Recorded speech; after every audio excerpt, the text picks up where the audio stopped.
Hello लोगोफोर नोंथांमोनखौ आंनि YouTube channel सोरजिथ क्रिएटिभिटियाव बरायनानै लाग्रोनाय जालायबाय। दिनै आं नोंथांमोननि थाखाय मोनसे गोदान भिडिअ लानानै फैलायबाय। बे गोदान भिडिअआनो जाबाय जों बयबो मिथिगौ भारत सरकारजों खुंजानाय SSC जों खुंजानाय बोसोरफ्रोमबो सोलिबाय थाग्रा हायार सेकेन्डारि लेभेलनि जानाखि SSC CHSL आनजाद बे आनजादनि एडमिट कार्डआ दिनैहाय ओंखारबाय। 2021 मायथाइनि जानाखि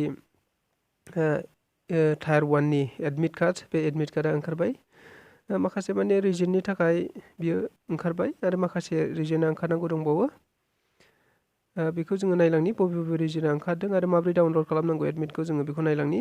फै जोङो एडमिटखौ डाउनलड खालामनो थाखाय जोङो गिबियावनो टाइप खालामनानै लाग्रोनांगोन।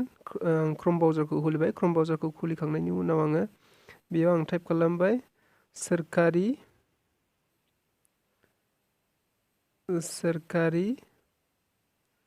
उजाला.com आंबो टाइप खालामबाय सरकारि उजाला.com टाइप खालामबाय। नोंथांमोनाबो गावनि मबाइलावनो टाइप खालामनो हागोन एबा गावनि मबाइलावनो नोंथांमोना बे एडमिट कार्डखौ डाउनलड खालामनानै लानो हागोन। बेयाव आङो आंनि मबाइलावनो आं बेखौ माबोरै डाउनलड खालामो बेखौ नायनो नागिरदों। आंनि मबाइलावनो आङो बेखौ टाइप खालामदों। बेबायदि सरकारि उजाला.com बुनानै आङो सार्च खालामबाय। सार्च खालामखांनायनि उनाव आं गिबियाव आंनि मबाइलखौ आङो डेस्कटप साइडआव खालामनानै लाग्रोनोसै। डेस्कटप साइडआव खालामनानै लाग्रोबाय आङो आंनि मबाइलखौ। बिनि उनाव नैबे सिगांनि पेजआवनो आं क्लिक खालामबावनोसै।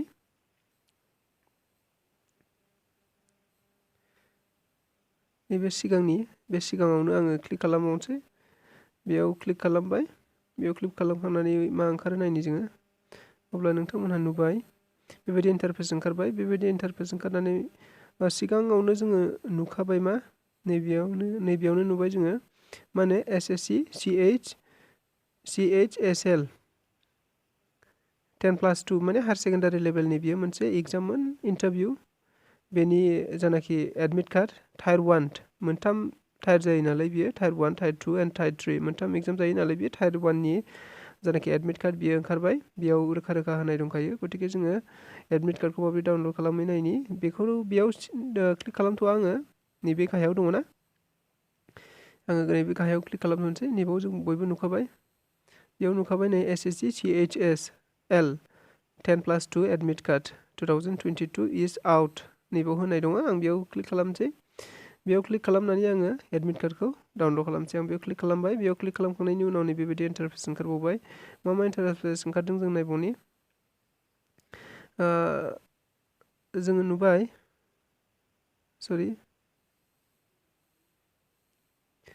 जोङो नुबाय बयबो नैबेयाव माने एग्जाम डेटआ माबा 24 मेनिफ्राय 10 जुननि गेजेराव बे एग्जामा जागोन। माने गावबागाव डेटआव गावबागाव बियो एग्जामा जाबाय थागोन। ओमफ्राय मोनसे बाथ्राखौ जों रोखायै मिथिनानै लानांगोन जे जोंना माने एडमिटआ ओंखारदिया। हयथ'बा बेबायदि गोबाङा बेबायदि बुंनो हागौ माने बयबो एप्लाइ खालामदों नालाय जोंना माने एग्जाम माबाया एडमिटआ ओंखारदा होननानै बेबायदि हयथ' गोबाङा बुंनो हागौ। नैबेयाव रोखा रोखा होननानै दंखायो एडमिट कार्ड। बे एडमिट कार्डआ होनदों बिफोर 4 days of examination 4 daysनि फरिखानि सानब्रैनि सिगांल' नोंनि एडमिट कार्डआ ओंखारगोन। बेयाव रोखा रोखा होनाय दङ। अब्लाबो जोङो जोंनि एग्जाम डेटआ माब्ला मा शिफ्टआव जों बेखौ रोखायै नुनो मोनगोन। खिन्थु जों एडमिटखौल' बेयाव डाउनलड खालामनो हानाय नङा। बेखौ आं नोंथांमोननो फोरमायगासिनो दङ। एडमिट कार्डआ फरिखानि सानब्रैनि सिगांल' ओंखारगोन। देट मिन्स 24 थारिखनिफ्राय नालाय एग्जामा 24 थारिखनिफ्राय 10 जुनसिमहालागै गावबागाव डेटआव गावबागाव एग्जामा जालांबाय थागोन। गतिके 24 थारिखनिफ्रायनो एग्जामा जागोन नालाय गतिके 24आव जायना दङ बे 24नि एडमिट कार्डआ दिनैहाय ओंखारसिगोन। सानब्रैनि सिगांल' नालाय सानब्रैनि सिगांल' ओंखारगोन नालाय सानब्रै दंबावो नालाय एग्जामा दिनैनिफ्राय जानो थाखाय। गतिके दिनै 20 मेआव नैबे 24 थारिखआव 24 मेआव जायना एग्जाम जागोन बे 20 थारिखआव दिनैहाय ओंखारसिगोन। टायार 1 नि एग्जाम जागोन बियो। टटेल पस्टखौ बेयाव होथ'नाय जायाखै। दाबो पस्टखौ दिहुनथ'नाय जायाखै। जों नायलांनि जोङो एडमिटखौ जों माबोरै डाउनलड खालामनो हायो। गाहायाव मा दङ जों नायनि। जोङो नैबेबायदि बबे रिजननिया एडमिटआ ओंखारदों नैबेबायदि जोङो बेयाव नायबानो रोखा जानो हागोन। माने जोंनाथ' नर्थ इस्ट रिजन नालाय नर्थ इस्ट रिजना नैबे NE नर्थ इस्टार्न रिजन नैबेयाव सेरनांगोन गतिके जोङो नर्थ इस्टनि नालाय आं बेयाव सेरनोसै बेयाव सेरबाय बेयाव क्लिक खालामखांनायनि उनाव मा ओंखारो नायनि एडमिट डाउनलड खालामनायनि बेयाव माखासे माने अपसनफोर दङ एडमिटखौ अनेक रोखोमै जोङो हयथ' डाउनलड खालामनो हायो एबा जोंनि एग्जामा माब्ला जोङो बेखौ रोखायै जोङो नायनो हायो मा राहायै जोङो नैबाव नायनो हायो जुदि रेजिस्ट्रेसन नाम्बार होनानै डेट अफ बार्थ नैबाव रेजिस्ट्रेसन नाम्बारखौ थुदो एप्लाइ खालामनायाव जों मोनखादों ओमफ्राय नैबाव डेट अफ बार्थखौ बसायदो बेनि उनाव क्लिक खालामदो जोङो जोंनि एडमिटखौ स्टेटासखौ जोङो नायनो हागोन बेनि अनगायैबो जुदि नोङो नोंनि रेजिस्ट्रेसना जुदि नोंहा रेजिस्ट्रेसन गैलाबा नोङो रल नाम्बारजोंबो नोङो नायनो हागोन जुदि नोंनाव रल नाम्बार दङब्ला आरो डेट अफ बार्थ होनानै बेयाव क्लिक खालामबानो नोंनि डिटेल्सखौ नोङो नुगोन एबा एडमिटखौ नोङो डाउनलड खालामनो हागोन आरो बेनि अनगायैबो मोनसे अपसन दंबावो जुदि नोंहा रल नाम्बारबो गैला ओमफ्राय नोङो रेजिस्ट्रेसन नाम्बारबो गैला अब्ला नोङो नोंनि नामखौ होनानै बेयाव सार्च खालामनानै नायनो हागोन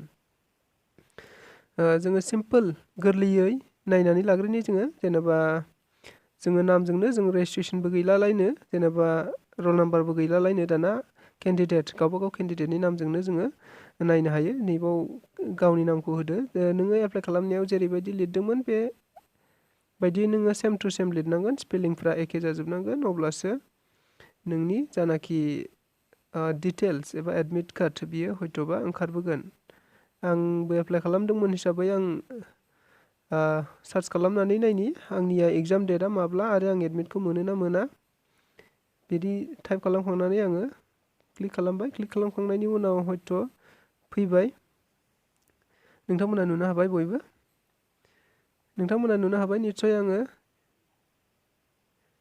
एडमिट कार्डखौ आङो दानो डाउनलड खालामथ'नो हानाय नङा मानोना सानब्रैनि सिगांल' फरिखानि सानब्रैल' सिगांल' एडमिट कार्डआ ओंखारगोन गतिके जोङो बेयाव गासैखौबो जों गोमादोंब्ला रल नाम्बारा गोमादोंब्ला रेजिस्ट्रेसन नाम्बारा गोमादोंब्ला बेफोर गासैखौबो जोङो मिथिजोबगोन एग्जामा माब्ला बेखौ जोङो बे आंनि नामखौ टाइप खालामनाय लोगो लोगो बेजोंनो आङो रोखायै जानो हाबाय थारमाने मा रेजिस्ट्रेसन नाम्बारा नैबेनोमोन आंना रल नाम्बारा नैबे बेनि उनाव आंनि नामा बेनि उनाव डेट अफ बार्थआ नैबे बेनि उनाव आंनि एग्जाम डेटआ बयनिख्रुइबो मेन आंनि एग्जाम डेटआ नैबे माने 01/06/2022 डेट मिन्स 1 जुनाव आंनि एडमिट कार्डआ आंनि एग्जाम डेटआ 1 जुनाव गतिके आङो एडमिट कार्डखौ आङो दा डाउनलड खालामनो हानाय नङा मानोना एडमिट कार्डखौ डाउनलड खालामनो थाखाय एग्जामनि सानब्रैल' सिगां आङो डाउनलड खालामनो हागोन सानब्रैल' सिगां आङो आंनि एडमिटखौ डाउनलड खालामनो हागोन बेबायदि जोङो एडमिटखौ डाउनलड खालामनानै लानो हायो स' गोजोननाय थाबाय लोगोफोर आंनि भिडिअखौ नायनानै जुदि मोजां मोनदोंब्ला आरो नोंथांमोना जुदि भिडिअखौ बुजियाखैब्ला एबा माबाफोर सोंनांगौ एबा साजेसन दङब्ला जाहाथे कमेन्ट बक्सआव कमेन्ट खालामनानै फोरमायहरो सोंहरो बेखौनो गुरै खावलायनाय थाबाय आरो आंनि भिडिअखौ जुदि इउटुब चेनेलखौ जुदि साबस्क्राइब खालामाखैबा साबस्क्राइब खालामनानै लागोन होननानै आसा खालामनाय थाबाय आरो बेबायदि आपडेट साख्रिनि आपडेट आरो गुबुन आपडेट इनफर्मेटिभ भिडिअफोरखौ आं नोंथांमोननि सिगाङाव जेब्लाबो लानानै फैगोन स' भिडिअखौ सिगांनिफ्राय जोबजासिम नायनायनि थाखाय गोजोननाय थाबाय गोजोन्थों।